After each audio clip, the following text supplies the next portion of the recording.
എന്നുള്ള ഒരു പ്രൊമോഷനൊക്കെ വിട്ടുപിടിച്ച് പഴയ ടൈപ്പ് ഒരു നമ്മളൊരു പുതിയ പരിപാടി പഴയതൊന്ന് പുതിയതായിട്ട് ട്രൈ ചെയ്ത് നോക്കിയതാണ്. അത് വർക്കൗട്ടായി എന്ന് കുറേ പേര് ഇന്നലെ വിളിച്ച് പറഞ്ഞു.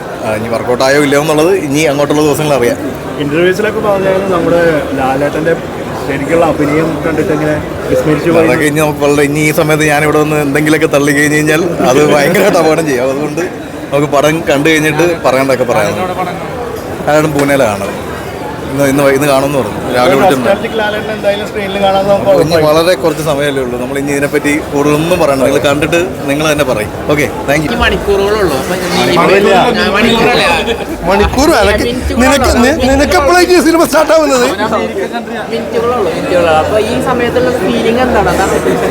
എക്സൈറ്റഡ് ആണ്, ടെൻഷൻ ഉണ്ട്.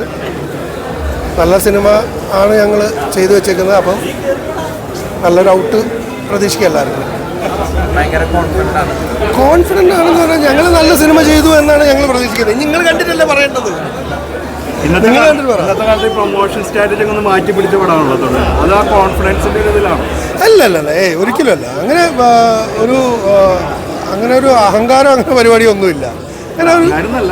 അല്ല മനസ്സിലായി ഒരു വേറെ രീതി നോക്കിയതാണ്. കാരണം സിനിമ റിലീസാവുന്നതിൻ്റെ മുന്നേ നമുക്ക് എന്താ പറയാൻ പറ്റുക? കഥ പറയാൻ പറ്റില്ല. അതായത് നമ്മളെന്താ ക്യാരക്ടർ അഭിനയിച്ചതിൻ്റെ പേരും അല്ലെങ്കിൽ നമ്മളെന്താ ചെയ്തതെന്ന് മാത്രമേ പറയാൻ പറ്റുള്ളൂ.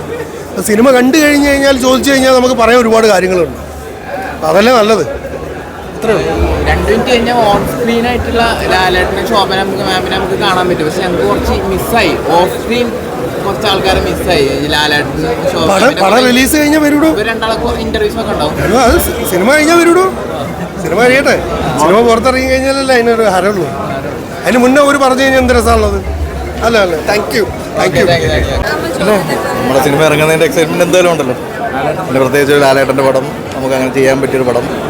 ഓഫ് കോഴ്സ് എക്സൈറ്റഡ് ആണ്. വർഷങ്ങൾക്ക് ശേഷം ലാലേട്ടൻ ശോഭനേച്ച് ഒരുമിച്ച് അങ്ങനെ അല്ല, അതിനൊരു എന്താ പറയുക, നമ്മൾ നിമിത്തമായി എന്നുള്ളതേ ഉള്ളൂ. നമ്മുടെ ഒരു ആ സിനിമയ്ക്ക് അവർ രണ്ടുപേരും വന്നപ്പോൾ അതിൻ്റെതായ ഒരു ഗുണം ഉണ്ടായിട്ടുണ്ട്. അപ്പം ആ സിനിമയ്ക്ക് അവർ ഇണങ്ങി തരണം. ആ സിനിമ അവരെ കണ്ടെത്തി. ഇനി ഞാനൊരു കാരണമായി എന്ന് മാത്രമേ. ഞാനും പ്രൊഡ്യൂസറും നമ്മുടെ റൈറ്ററും ഒക്കെ അതിനൊരു കാരണമായി എന്നുള്ളതേ ഉള്ളൂ.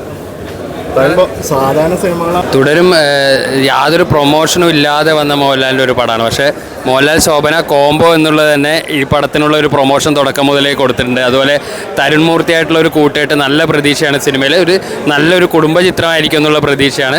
പിന്നെ ഇതിനകത്ത് ത്രില്ലർ എലമെൻ്റ് ഉണ്ടെന്ന് പറഞ്ഞെങ്കിലും സംവിധായകൻ തന്നെ ക്ലിയർ ആക്കിയത് ഇത് അങ്ങനെയൊന്നുമില്ല, ഇതൊരു ഫാമിലി ഡ്രാമ എന്നുള്ളതാണ്. നമുക്കറിയാം ലാലേട്ടൻ്റെ ഫാമിലി ഡ്രാമകൾക്ക് മലയാളത്തിൽ എത്രത്തോളം സ്വീകാര്യതയുണ്ട്, എങ്ങനെ അത് സ്വീകരിക്കപ്പെടും എന്നുള്ളൊരു ഊഹം നമുക്കുണ്ട്.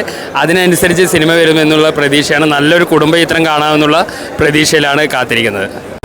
അങ്ങനെ 25-ാം തീയതി എത്തി. തുടരും. ലാലേട്ടൻ്റെ തരുൺ മൂർത്തിയുടെ തുടരും. എന്താ പറയുക, എനിക്ക് തരുൺ മൂർത്തിയിലാണ് എക്സ്പെക്റ്റേഷൻ.